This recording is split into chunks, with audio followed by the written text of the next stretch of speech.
Yo pienso que hasta ahora nunca nuestros líderes se equivocaron en sus trabajos. ¿Y qué pasaría si un día se equivoca? ¿Se le puede cambiar?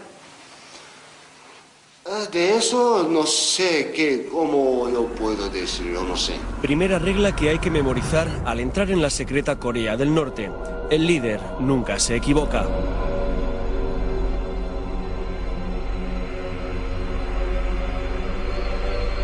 Esta es una reproducción del mítico paralelo 38 que separa desde hace 54 años a las dos Coreas. Es la última frontera de la Guerra Fría. A este lado de la maqueta, la hermética y huraña Corea del Norte. Al otro lado, la emergente potencia económica de Corea del Sur. Un armisticio no es un tratado de paz, por tanto, ambos ejércitos siguen en pie de guerra. Exacto. Una delgada línea separa dos mundos distintos y antagónicos. Una línea que parte en dos esos barracones. De color ceniza, el próspero y democrático sur. De color arena, el empobrecido y dictatorial norte. Dos concepciones que se reflejan en la compostura de sus soldados, marciales e imperturbables los del norte, mientras que sus enemigos del sur, apoyados por 30.000 soldados norteamericanos, se fotografían unos a otros procurando no pisar la línea roja. Una raya que atraviesa por el centro 7 barracones de madera. Cuando hay visita, se avisa a los del otro lado para que salgan y cierren con llave la puerta que comunica ambos mundos.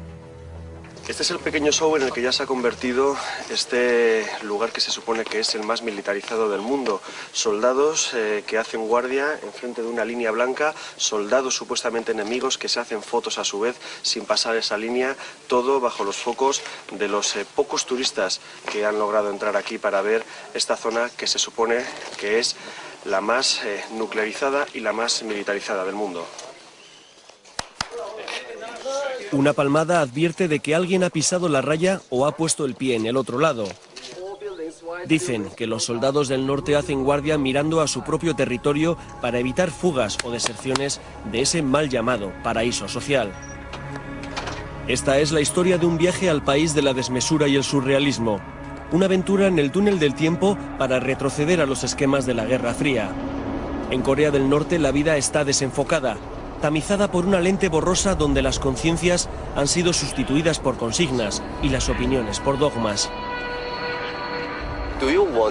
¿Quieres saber quién es mi Dios? Mi Dios es el gran líder, Kim Jong-il. El gran líder Kim Jong-il, que se hace llamar el sol del siglo XXI. El todopoderoso dictador de Corea, donde el culto al líder es política de Estado y la bomba atómica una especie de santo grial. Donde las carreteras están vacías y los hombres visten solo de colores oscuros.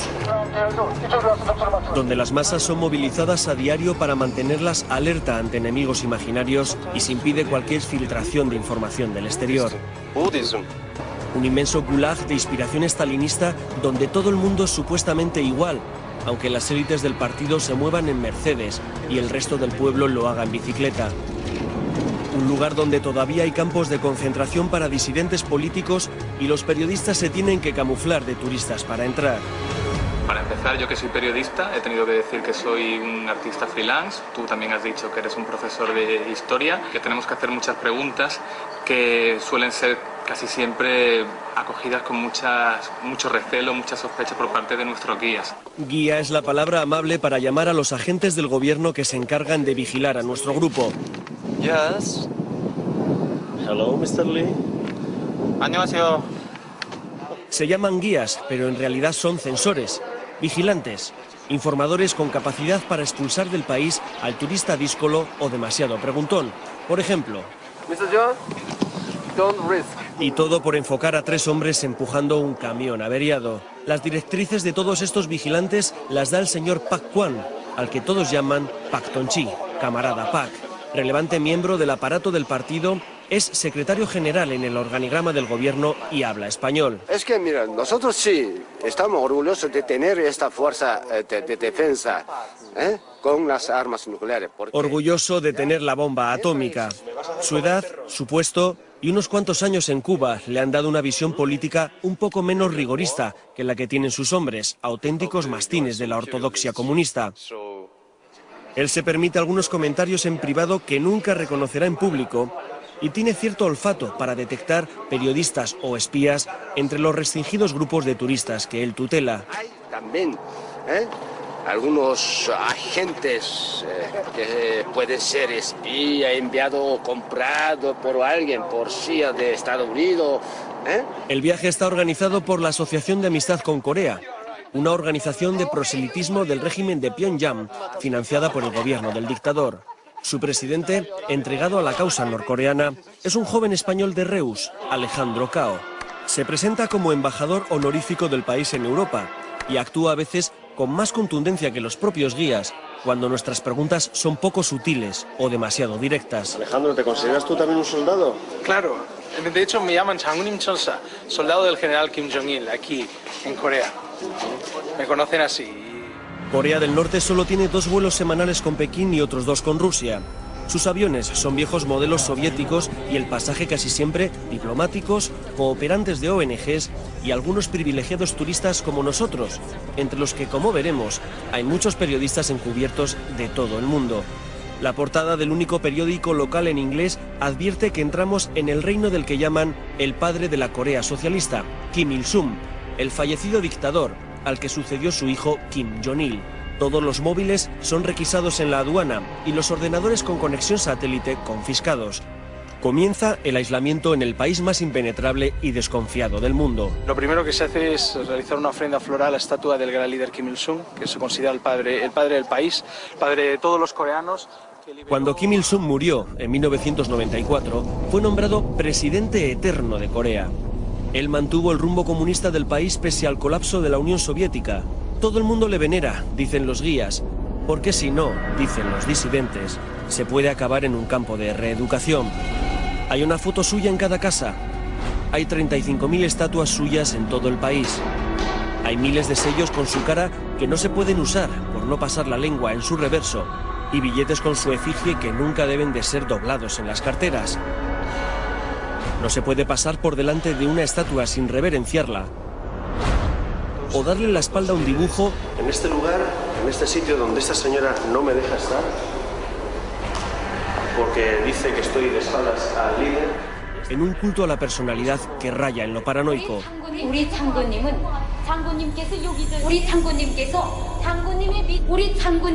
Changunim Keso, nuestro general.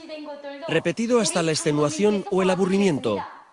Hay una especie de alienación espiritual que obliga a rendir pleitesía a ese líder distante y enigmático. Estamos en el museo de una cooperativa agraria, pero la guía se empeña en enseñarnos la mesa donde se apoyó el líder, la silla donde se sentó el líder, los cuencos donde bebió sopa el líder. Pero para no dar tiempo al turista a reflexionar o a preguntar, apenas está media hora en cada sitio, no sea que percibamos que todo está preparado y cronometrado para enseñarnos una porción de realidad blanqueada. Este reportaje está elaborado prácticamente desde un autobús, robando imágenes en marcha, para tratar de obtener un retrato aproximado, aunque sea movido, de este país ensimismado. Transitamos por autopistas de 5 carriles y nos preguntamos lo mismo que ustedes. ¿Dónde están los coches? 3, 4, por lo menos, 4 columnas de tanques pasan por aquí. 4 columnas. Aquí las carreteras, bueno, en general toda la infraestructura está orientada a la defensa y a la parte militar. Entonces tiene sentido, igual que las autopistas que habíamos hablado antes, que son de zona de aterrizaje y despegue de aviones de combate. Se utilizan con ese propósito.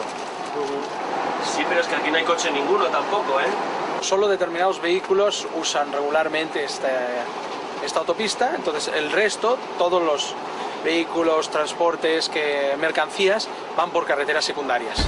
Se pueden buscar explicaciones más peregrinas, pero menos es difícil. En caso de guerra, lo primero en ser destruidos serán este tipo de infraestructuras.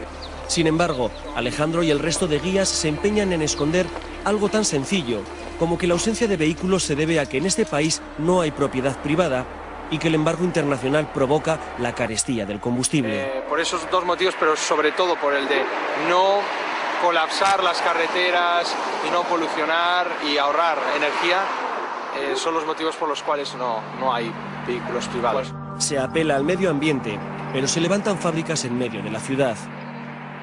Desde luego, la ausencia de coches tiene cierto encanto para una mentalidad acostumbrada a atascos y contaminación, pero el caso es que aquí no hay coches, porque el gobierno no lo permite. Solo aquellos que tengan algún familiar en el extranjero que envía divisas puede acceder bajo permiso a conseguir un vehículo. Esto es una vía secundaria, como las que comenta Alejandro, y tampoco hay coches. A solo un paso de las gigantescas factorías de Hyundai o Kia, al otro lado de la frontera, la bicicleta sigue siendo el transporte universal de la ciudadanía. Eso sí, las carreteras estarán vacías, pero muy limpias, porque en Corea se barren las calzadas. Hay brigadas de barrenderos que cepillan kilómetros y kilómetros de asfalto solitario.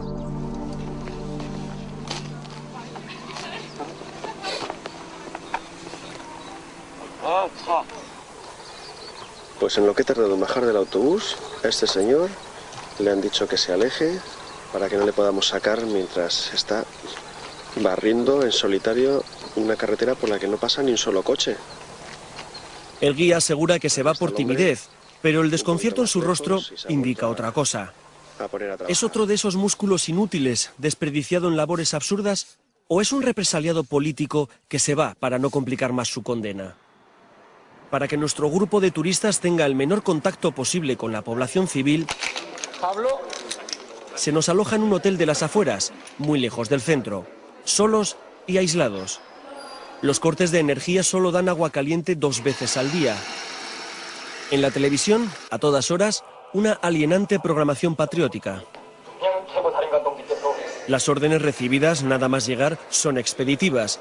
Queda terminantemente prohibido salir solo del hotel o tener cualquier contacto con coreanos.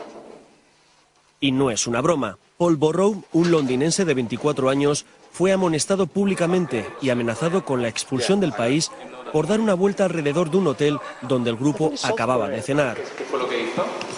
Pues se largó por ahí por Pyongyang, estuvo entrando en toda la central de trenes de Pyongyang, y estuvo allí, compró algunos refrescos y esto. Este país es un país totalmente preparado para la defensa, preparado para la guerra. Entonces, igualmente que todos son soldados y saben hacer una formación, todo el mundo está alerta de cualquier posible infiltración extranjera. And Paul, have you apologized? Did you apologize? I totally apologise if I got Alex or any of the guys in trouble. Absolutely, because that was never my intention. La pulcritud, el orden, la limpieza enmascaran la ausencia de trabajo y ocupación. No hay papeleo ni clientes. Disponen de 500 habitaciones, pero todas las llaves están en la recepción. Estamos en cuarentena. ¿Por qué no podemos salir solos a dar un paseo por Pyongyang? No, absolutamente una pregunta tonta. Nosotros queremos evitar algún accidente posible. Queremos ofrecerles, garantizarlos con toda la seguridad personal de ustedes. Es la paranoia de la seguridad, la alucinación sobre un enemigo invisible. Internet no existe, aunque se pueden enviar emails a través de una línea restringida y controlada. Eso sí, los mensajes son traducidos y analizados. Estas funcionarias, por ejemplo, ni siquiera disimulan a la hora de espiar el mensaje del brasileño Marco Resende, otro periodista transmutado en empresario. ¿Por qué crees que estaban intentando ver tu email? Mas imagino que era para controlar el conteúdo. De manera excepcional, el gobierno norcoreano ha permitido la entrada de 5 turistas norteamericanos. 5 turistas enemigos. Desde la olvidada guerra de los años 50, Estados Unidos se ha convertido en el gran Satán para Corea. Y Corea, desde hace unos años, en uno de los vértices del llamado por George Bush, eje del mal. This is a present for the dear leader, Kim Jong-il, and it's a... Are you American? Yes, I'm from the United States, from Virginia. And you call President the dear President?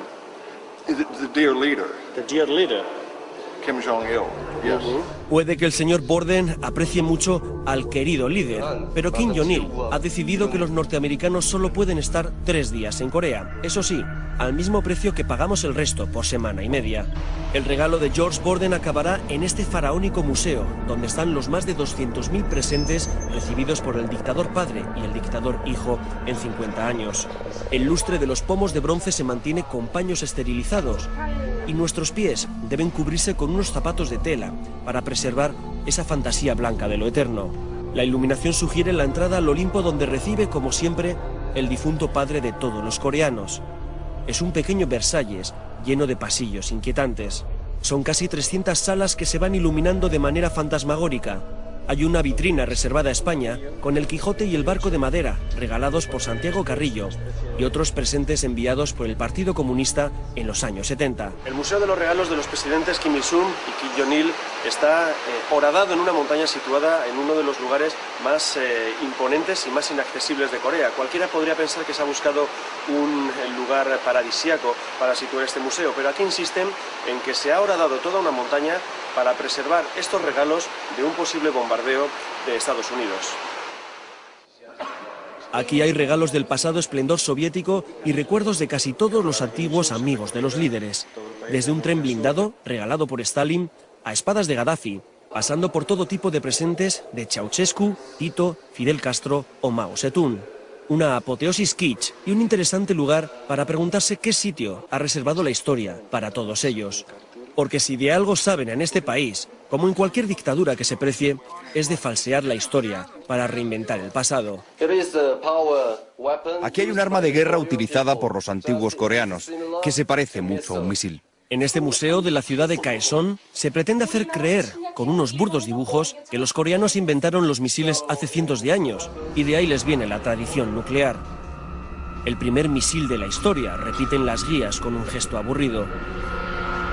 En otro lugar nos intentan convencer de que esas estatuas de piedra que imitan a las supuestamente originales son patrimonio de la humanidad, en lugar de simple atrecho. Lo único que está certificado en este lugar como valor arqueológico por la UNESCO es una tumba real, pero acostumbrados a visitantes dóciles, los guías repiten las mentiras como si nada. Toda dictadura apela a un supuesto pasado mítico e imperial. Toda dinastía autoritaria, como la de los Kim, busca legitimación en antiguas estirpes guerreras. Estos son restos de los misioneros que enviaban a los Estados Unidos con el objeto de sabotear a Corea, efectuar actividades sobre todo de espionaje. El llamado Museo de las Atrocidades de Sinchon es otro de esos lugares donde 200.000 escolares al año aprenden a renovar su odio contra Estados Unidos. Los cuadros hiperrealistas muestran a curas torturando niños, soldados serrando cabezas o taladrando cerebros. Torturas inquisitoriales de una crueldad infinita que no están acreditadas por comisiones internacionales ni evidencias forenses. Las supuestas órdenes de los oficiales estadounidenses son toscas fotocopias sin sellos ni firmas ni órdenes de operaciones. Más historia reinventada. La casa de Majong-dae es donde supuestamente nació Kim Jong-il. Significa colina de los 1000 escenarios. La biografía oficial asegura que en 1945 expulsó él solo al invasor japonés al frente de sus guerrilleros, aunque no se menciona que 2 bombas atómicas habían provocado la rendición de Japón. Aquí la gente acude en formación. Vienen de fábricas o pueblos o colegios. Vienen como obligados.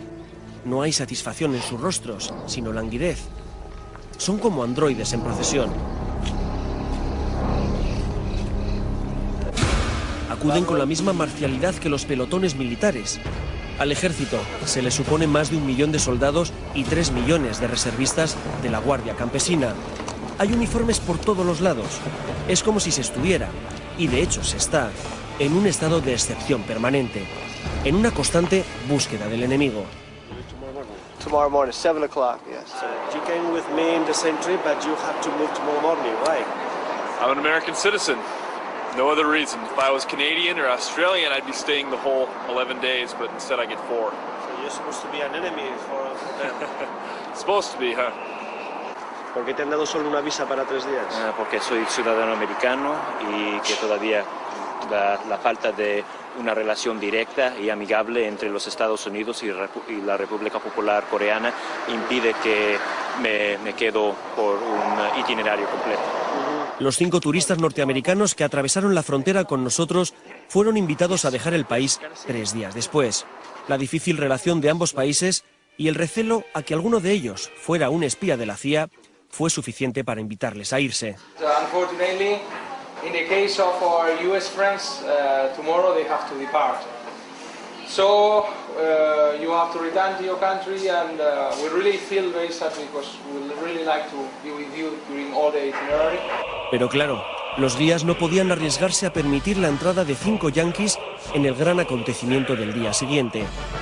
La mayor parada militar en años, con la exhibición de todo su músculo militar, incluido los misiles de largo alcance, a los que se les supone capacidad nuclear. 12.000 soldados al inquietante y filofascista Paso de la Oca. Miles de miembros del partido de riguroso negro coreografiados con una precisión milimétrica.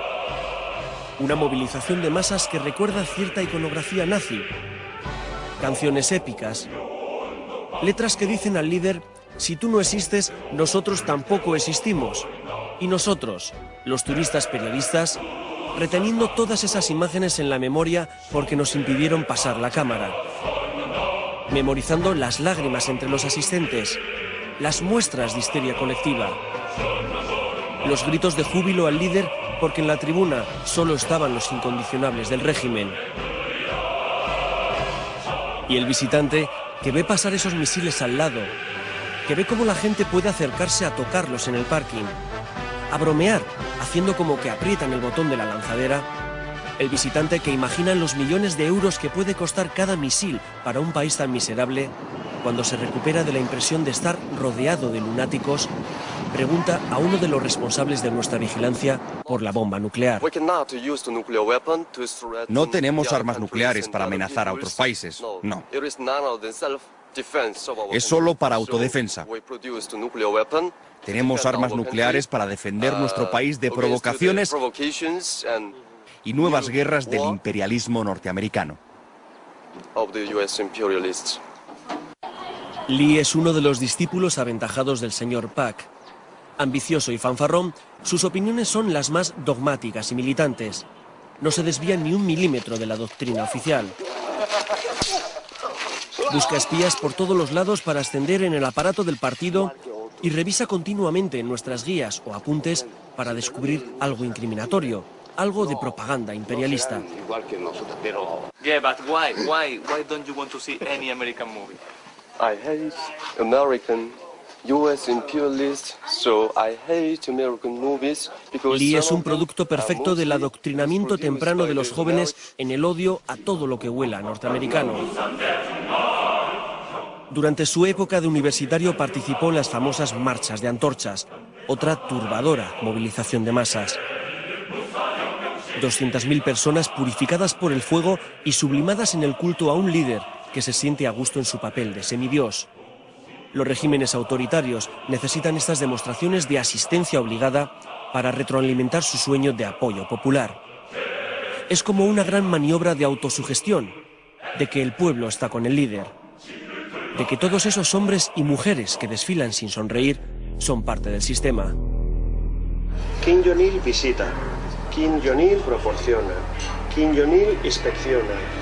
En todas las portadas, en todos los periódicos, siempre sale una fotografía del gran líder en esa primera página. Un líder que debe tener el don de la ubicuidad porque está en todos los sitios y sabe de todo. ¿Cómo se consigue esa alienación? Con un férreo programa de anestesia colectiva y falta de información. Esta es parte de la programación de la televisión coreana en diferentes horas, días y lugares. Están los programas de coros del Ejército Popular. Los informativos donde se alaba la última inauguración del gran líder. Los grupos de danza de la milicia. Las obras de teatro protagonizadas por soldados. Las últimas maniobras bélicas. Las películas de guerra donde Corea siempre gana. Y por supuesto, el himno y la bandera. La hipnosis de todo un pueblo, basada en la repetición de grandes mentiras y la glorificación del liderazgo. Estoy revisando un periódico y encuentro que el querido líder está en la primera noticia, en el titular. Luego la segunda noticia también está aquí. Y si nos vamos a otra página, encontramos Kim Jong-il de nuevo en un titular. Aquí también una noticia distinta. Aquí también. En esta también está Kim Jong-il. Esta es otra noticia distinta, también está Kim Jong-il. A Coreia do Norte está nas mãos de uma ditadura militar. E como toda ditadura militar, ela precisa manter a população num estado paranoico de permanente mobilização. Marco trabaja para la revista brasileña Época, aunque ha dicho que era director de marketing. La entrevista se realiza en su habitación tras confesar que él también es periodista. No somos los únicos. Pablo, del diario ABC, se ha colado como artista. Y Sasha, un reportero croata, ha dicho que era músico. Solo los últimos días del viaje, y tras superar la sensación de recelo y sospecha creada por los guías, se desvelan las verdaderas identidades. En Corea las paredes se escuchan, así que hay que hablar bajo en las habitaciones. No encuentro diferencias entre las movilizaciones nazis y las que hemos visto aquí. Uno de los grandes orgullos del régimen norcoreano es el llamado Arirang, un fastuoso y faraónico espectáculo de gimnasia masiva que se celebra todos los días durante 2 meses al año. La coreografía es perfecta y la representación consigue hechizar por su colorido, su grandiosidad y su complicación técnica, pero es una enorme excentricidad. Una gran exageración que solo se puede hacer cuando un gobierno es capaz de obligar a 100.000 personas a ensayar gratis durante meses y bajo amenaza de reeducación si se niegan a colaborar o cometen algún fallo. Es la gran apoteosis imperial de un dictador que juega con su pueblo y trata de hipnotizarlo con ceremonias de catarsis colectivas. Las canciones patrióticas y de apoyo al líder se escuchan por todos los lados, en el campo, en las fábricas, en el metro de la capital, construido muy profundo para ser utilizado, dicen, de refugio en caso de ataque. Larga vida al hijo del siglo XXI, dice el mural del fondo. Si uno se queda solo en lo estético, el metro impresiona. Si uno trata de hablar con la gente, también se impresiona. Veamos al señor Cho, nuestro guardián de hoy, ahuyentar a cualquier posible entrevistado. Supuestamente está preguntando a este hombre si quiere hablar conmigo, pero realmente le está ordenando que se vaya. ¿Lo intentamos una segunda vez? Lo intentamos una tercera vez. Solo tras decirle que tengo la sensación de estar viendo fantasmas y estar convencido de que los está ahuyentando, el señor Cho obliga a una jovencita a decir a cámara su nombre y traducir que va a comer a casa de una amiga. Parecem guias, mas na verdade são agentes desse regime. E o objetivo deles não é nos mostrar o país. O objetivo deles é controlar o que nós fazemos. Aquí hemos visto cosas tan sorprendentes, tan kafkianas, cosas que podrían aparecer en el libro 1984 de Orwell, que todo sería demasiado divertido si no fuera tan triste como es para la mayoría de la gente que tiene que sufrir este sistema donde evidentemente no hay libertad. No se puede hablar con los pasajeros en el metro, pero sí podemos grabar los misiles del cartel que hay a la salida de la estación. La óptica informativa de una dictadura militar es peculiar y, sobre todo, impredecible. ¿Puedes decir que estamos aplaudiendo? A un grupo de personas que están haciendo picnic, entre ellos algunos soldados. Pero mi cámara está enfocándote a ti y a una pared. Sí. ¿Me puedes explicar por qué no me puedo dar la vuelta? Porque nuestros guías han dicho que no se debe filmar. Entonces, si ellos dicen que no, es que no. Sencillamente hay que seguir las normas. Y hay a veces cosas que se pueden decir, otras que no. Entonces no quiero repetirlo porque si lo repetimos ya no podrás grabar nada más. ¿Vale? Y me gustaría que continuaras grabando los otros días. Si no, te quedarás en el hotel y entonces sí que ya no podré hacer nada. Lo siento, es así. ¿Esto supongo que puedo utilizarlo? Sí, sí, puedes utilizarlo. No se podía grabar este picnic, fotografiado clandestinamente por el reportero croata. En Corea nunca se sabe cuál es la foto que te puede costar la acusación de espionaje y la expulsión. No graba, hombre. Un niño llorando en una chabola no se debe de grabar. Otro crío chapoteando en un charco, tampoco.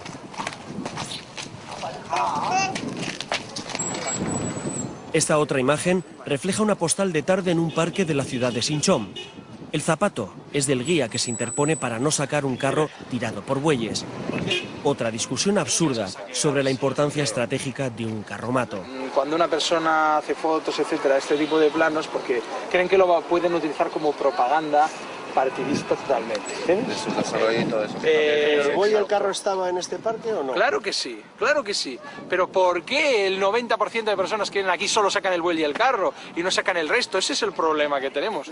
Para que no se nos incluya en ese 90% del que habla Alejandro Cao, sacaremos imágenes de ese bucólico parque. Pero también diremos que esa grabación fue un ruego especial del periodista harto de sacar fotos movidas desde un autobús que solo para en lugares que estén en el programa o que tengan un monumento al líder. Desde el autobús ha habido que sacar el imponente esqueleto del Hotel Ryungyong, el que tenía que ser el más grande del mundo, construido en plena Guerra Fría y muerto por falta de presupuesto. Una de las vergüenzas nacionales menos disimuladas. 3.000 habitaciones, 105 pisos, el 10º edificio más alto del mundo. Iba a ser el orgullo de un país que quiere hacerlo todo más alto y más grande que nadie, como si esta fuera la única manera de medir ideologías. Un fiasco urbanístico que nunca podrá ser rehabilitado por la mala calidad del hormigón utilizado. Desde el autobús y corriendo ha habido que sacar las nuevas aldeas que se están construyendo por todo el país. El líder ha decidido desmantelar miles de pueblos y reconstruirlos unos kilómetros más allá. La razón oficial es que las casas estaban viejas. Se trasplantan de cuajo poblaciones enteras. No importa el arraigo de las personas a la tierra. No importa borrarles los recuerdos de toda una vida o los vecinos de siempre. La orden es trasladarse y punto. Si tan orgullosos están de estas migraciones forzosas, ¿por qué no verlas de cerca? ¿Es tan fácil cambiar a la gente de su hogar? ¿O estamos grabando lo que muchas organizaciones de derechos humanos llaman gulags? Lo que muchos disidentes y muchas fotografías aéreas señalan como campos de trabajo forzoso para disidentes políticos. ¿Es cierto que hay miles de presos políticos en este país? Es totalmente mentira. ¿Es cierto que existen campos de internamiento o de reeducación política para ese tipo de gente? Ya se han desaparecido. Ya ahora no funciona. ¿Es cierto que existieron al menos durante unos años o hasta hace unos años centros de reeducación? Unos 2 o 3 años sí, estaba funcionando y ahora ya se han desaparecido, no se huye nadie. Estamos hablando que hasta el año 2005. Naciones Unidas, Amnistía Internacional, el Observatorio de Derechos Humanos y muchas otras prestigiosas instituciones han denunciado la existencia de esos campos llamados de reeducación y que el secretario general Pak Kwam reconoce hasta hace 2 años. Lugares donde el disidente político es condenado sin juicio y recluido junto a padres e hijos para evitar su fuga. Se arrepentían de lo que habían hecho. Se calcula que puede haber hasta 200.000 presos políticos en estos momentos. El relator especial de la ONU sobre derechos humanos en Corea del Norte asegura que solamente por criticar el sistema económico comunista del país hay hasta 104 tipos de delitos de cárcel. Sí, cuando estaban devueltos, nosotros queríamos reeducarlos a través del trabajo en el campo. ¿Trabajo forzado? Forzado. ¿De cuánta gente estamos hablando? No sé exactamente la cifra. Como en los antiguos países del este, en un estado de continua sospecha, cualquier rencilla, envidia o problema de celos es resuelto con una improbada acusación de traición a la patria. Una simple crítica sobre la calidad de la comida puede llevar a alguien a la cárcel por anticomunista. Por eso se ven tantas miradas tristes. Por eso la gente tiene pánico a hablar con el extranjero, por temor a meter la pata sin querer y acabar reeducado. ¿Pero ella sabe escribir y leer? 글수 읽을 줄 압니까? 아직은 모릅니다. 아니. 지금 모릅니다. 네. Sí, porque todo el mundo aquí sabe escribir y leer. Para él es una pregunta sospechosa. El señor Pak se enfada y no sabemos si está traduciendo lo que ha dicho la campesina o aportando de su propia cosecha. El gobierno norcoreano asegura que el 99% de sus 22 millones de habitantes sabe leer y escribir y lo considera uno de los estandartes de su revolución, pero no aporta datos sobre el analfabetismo funcional, sobre los miles de personas que no tienen acceso a educación superior porque son destinadas obligatoriamente al campo. Según el talento que tienen. Sí. Y si no, entonces debe trabajar. Según talento quiere decir que solo los mejores estudian. Esta jovencita, llamada Ram, trabaja en la brigada número 1 de verduras de la cooperativa Migok. Con una economía casi de subsistencia, basada en el cultivo del arroz, con técnicas rudimentarias, algunos tractores, gran parte de la población es obligada a trabajar en el campo para alimentar al resto del país. Vamos a construir nuestra patria con arroz, dice este letrero. Lo que los guías nos presentan como una consigna campesina Es para algunos diplomáticos y expertos en Corea del Norte una prueba de que podría tratarse de un campo de reeducación.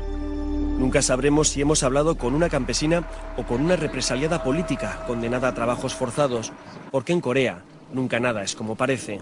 Bueno, pues hemos pedido que nos enseñen la típica casa coreana y nos han traído una especie de casa museo visitada por el presidente de la nación, en la que todo está en su sitio, todo está limpio y todo parece que ha sido colocado a posta para que parezca lo que seguramente no es una típica casa coreana.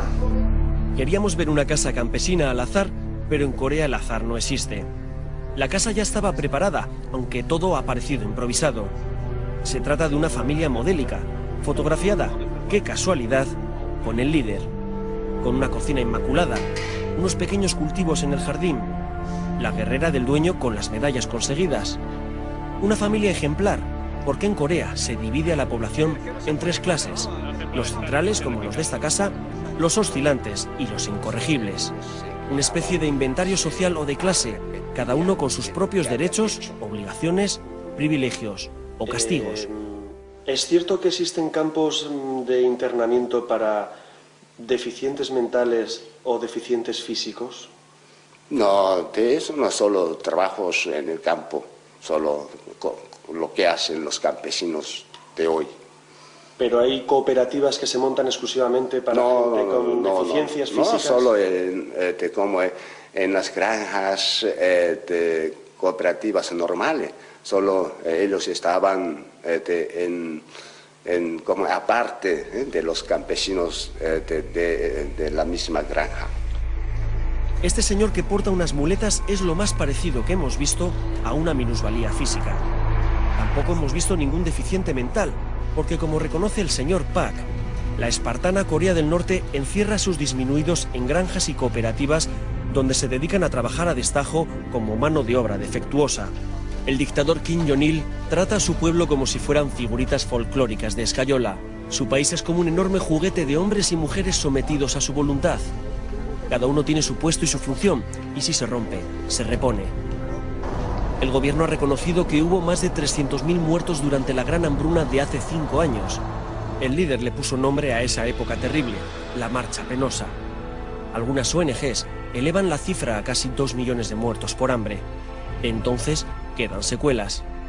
Es una fábrica de la producción humana incesante. Visitamos una maternidad, aunque en la terminología marxista del señor Park sea una especie de stajanovista paritorio de ciudadanos trabajadores. Todo vuelve a estar en su sitio y no se nos permite mirar donde no está previsto. La sanidad es uno de los grandes logros del país, aunque hay numerosas denuncias de la Organización Mundial de la Salud sobre el estado de muchos de los hospitales. La responsable de la maternidad nos pasea por todos los laboratorios y nos enseña madres que acaban de parir. Casualmente, uno de los bebés nació el mismo día que el líder, 2 semanas antes de esta grabación. Preguntamos a otra madre por el nombre del bebé. Indecisión, duda, madre que no sabe, que no contesta, y entre el guía y la directora la sacan del apuro. Lo pensará cuando vuelva a casa, dicen. ¿Era todo un montaje?, nos preguntamos. ¿Era una madre real? ¿Qué madre no sabe el nombre de su hijo 2 semanas después del parto? Preguntamos a Pak. Antes del parto, así, la pareja ya tiene nombre de su hijo o de su hija. La directora de la maternidad nos cuenta orgullosa que han comprado 105 nuevas incubadoras, pero oculta que según el último informe de UNICEF, el 30% de los recién nacidos en Corea son prematuros debido a la escasa alimentación de las madres y la pobre calidad de la comida. El 34% de las mujeres norcoreanas sufre anemia y la falta de proteínas, grasas y micronutrientes provoca que el 23% de los niños estén técnicamente desnutridos. Algo que ha empezado a hacer mella incluso en el ejército, donde se ha tenido que reducir la altura mínima exigida para el servicio militar de 1,50 a 1,30. Y eso que el ejército es la institución más venerada del país. Hay cementerios y estelas funerarias en recuerdo de los mártires por todos los lados.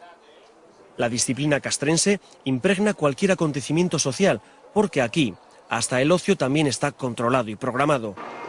No hay ninguna familia en Pyongyang que no haya visitado el famoso y extravagante Museo de las Flores y no se haya fotografiado con miradas de trámite ante la imagen de los 2 líderes, padre e hijo. Aquí solo hay begonias rojas y orquídeas moradas, modificadas genéticamente, y a las que se les ha dado el vanidoso nombre de Kim Il-sunias y Kim Jong-ilias en honor de los dos dirigentes.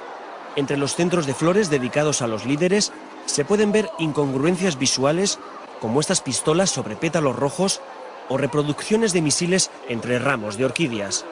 Son flores para el pueblo, rezan los carteles, entregadas por los dos padres de la patria.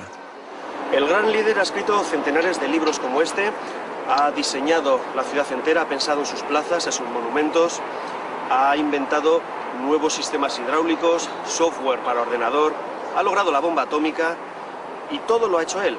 Dicen aquí que es porque tan solo duerme 3 horas diarias, y es que uno de los primeros objetivos de cualquier régimen totalitario es eliminar la capacidad crítica y reflexiva de sus ciudadanos.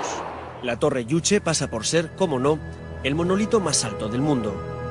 Está erigida a la ideología del mismo nombre creada por el presidente Kim Il-sung. Básicamente, es un marxismo-leninismo redefinido con elementos confucianos y que se resume, según la experta, en una frase. El hombre es el maestro de todo y decide sobre todas las cosas. Si cambiáramos el enunciado y dijéramos que el líder es el maestro y que el líder decide sobre todas las cosas, estaríamos ajustando mejor el ideario Juche.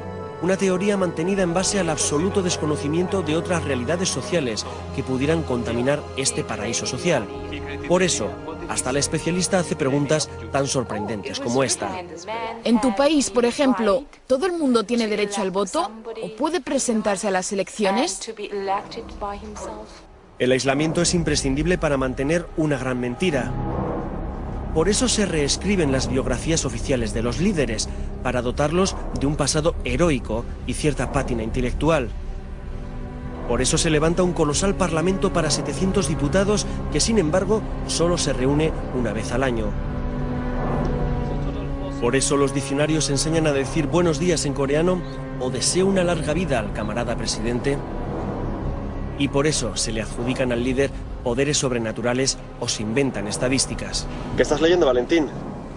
Pues un libro sobre las construcciones en Corea del Norte. ¿Qué tal está? Pues la verdad es que bastante sorprendente, porque son capaces de construir viviendas en 4 minutos y 54 segundos y en un día entero pues construyen apartamentos para 200 familias. ¿Eso es un libro oficial? Pues sí, editado por el gobierno de Corea del Norte. Qué desmesura, ¿no? Pues diría yo que sí. Valentín Plamenov es búlgaro, vive en Madrid y trabaja para un mayorista portugués de viajes. Se crió en los años 80 en un régimen muy parecido a este, por eso es capaz de detectar las pequeñas sombras que acechan a esta versión del comunismo a la coreana. Son pequeñas contradicciones que han empezado a socavar siquiera superficialmente la marmórea ideología norcoreana. Desde hace unos años se han abierto boleras y salas de juego donde acuden los hijos de las élites urbanas. Se juega sin dinero para evitar la ludopatía, pero jugar se juega. Así, de esta manera, nosotros mantenemos entre la juventud el espíritu socialista, no el espíritu capitalista. Las autoridades han permitido la apertura de un casino en los sótanos de un gran hotel. Al lado incluso una sala de masajes, donde se pueden comprar los servicios de una prostituta. El precio es muy alto, advierte el intermediario chino, en un lugar que se precia de ser impermeable a la pornografía. Juego y sexo de pago corrompiendo esta supuesta Arcadia socialista, donde, y siguen las contradicciones, funcionarios como el señor Pak aseguran que viven con un salario de €1 al mes. Pero nosotros con $1 vivimos. ¿Pero eso qué? ¿De qué manera? Tenemos un sistema estatal de suministro muy fuerte, garantizar la vida gracias a este sistema de suministro estatal. La vida de los coreanos está bien garantizada. Pero Pak, solo las gafas y el reloj que llevas cuestan más de $1. Claro. ¿Cómo accedes a ello? ¿Qué? Es ¿cómo yo puedo explicar? Estás diciendo que gastarías el salario de todo un mes, que es $1, pero para comprarte gafas. Es el método del cálculo de los occidentales, no el método de cálculo de los coreanos. Los números son los números. Da igual que sea occidental o coreano. Ya no joda más. Según PAC, el Estado suministra al mes a cada persona 15 kilos de arroz, 3 de carne y 16 huevos.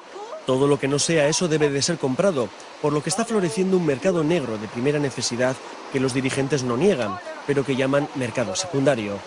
Cada vez más ciudadanos acceden a los restaurantes estatales subvencionados a comer, por ejemplo, uno de los platos típicos, carne de perro, un manjar para algunos de nuestros circunspectos guías. You like the dog? Salud. Cheers. Yeah? How does it taste? It is dog meat. Corea del Norte es un régimen anciano y anquilosado que se mueve lentamente, pero se mueve.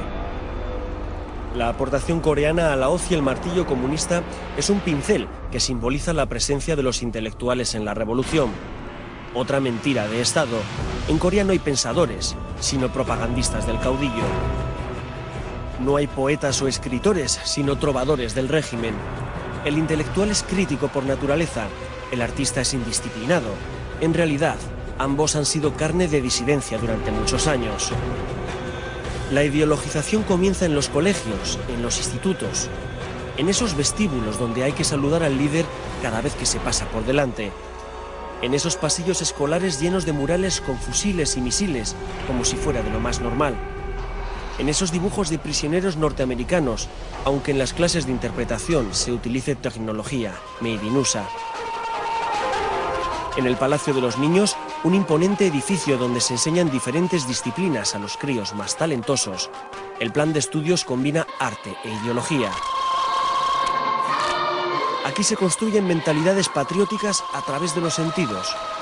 Al visitante se le muestran niños cantando canciones sobre el presidente, pintando consignas revolucionarias o bailando bajo la atenta mirada de los líderes. En este país el dibujo es puro realismo social. En Corea del Norte no existe el arte abstracto o el figurativo, y mucho menos el surrealista. Se consideran desviaciones al verdadero sentido de las artes, que es formar ciudadanos correctos y obedientes. En este palacio se crean jóvenes autómatas, niños soldados moldeados en la adoración a un líder al que le deben casi la vida. Como dice el presidente de una organización surcoreana que trabaja para la unificación de ambos países, no creo que sea bueno ese entrenamiento ideológico en la educación de los niños. Corea en la época de Kim Il-sung es el título de uno de los libros que se pueden adquirir en la librería de la Biblioteca Nacional de Corea. Otra vez, un edificio gigantesco y una guía que se empeña en darnos todos los números y datos de carrerilla.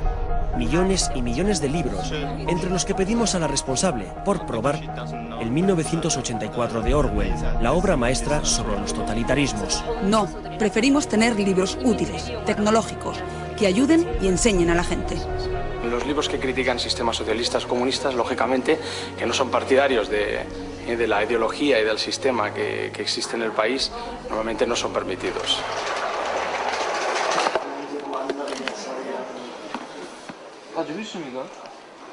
Le pedimos el castillo de Kafka, donde se describe el terrible poder de una inaccesible autoridad. Tampoco lo conocen. ¿Qué obras interesan entonces? Pues, por ejemplo, los 18.000 libros escritos por el caudillo Kim Il-sung de su puño y letra. Sí, 18.000. Ya sé que se sorprenden, pero además son libros muy intensos y muy profundos. Lo dice el doctor en filosofía y encargado del Departamento de Ciencias Políticas, Ri Son-chol. El profesor Ri asegura que se los ha leído todos. Le hacemos ver que es imposible escribir 18.000 libros y sonríe. Sonríe hasta el director de la biblioteca, cuando le digo que eso significa escribir un libro al día durante 49 años. En la Biblioteca Nacional de Pyongyang hay más de 30 millones de ejemplares. Nos lo cuentan como ejemplo de aperturismo intelectual. Sin embargo, si preguntamos por libros capitales de filosofía política, como libros de Max Weber o el clásico de Hannah Arendt, contra todos los totalitarismos, estos libros no existen. Y desde luego lo que no tienen es el libro de George Orwell, 1984. Quizás porque el protagonista de esa novela, ese gran hermano autoritario, se parece demasiado al protagonista de este país. Kim Jong-il ha logrado mantener a su pueblo en un estado de tensión constante sin que la cuerda avance hacia ningún lado. A los coreanos del norte como nación se les supone fieros y peligrosos, pero como pueblo se muestran dóciles y conformistas. Así es el último bastión comunista del planeta, un estado totalitario y paranoico que mantiene encerrado y aislado a todo un pueblo. Al dejar el país, una buena noticia. Nos devuelven a todos nuestros teléfonos móviles. Volvemos a sentirnos dueños de nuestra agenda.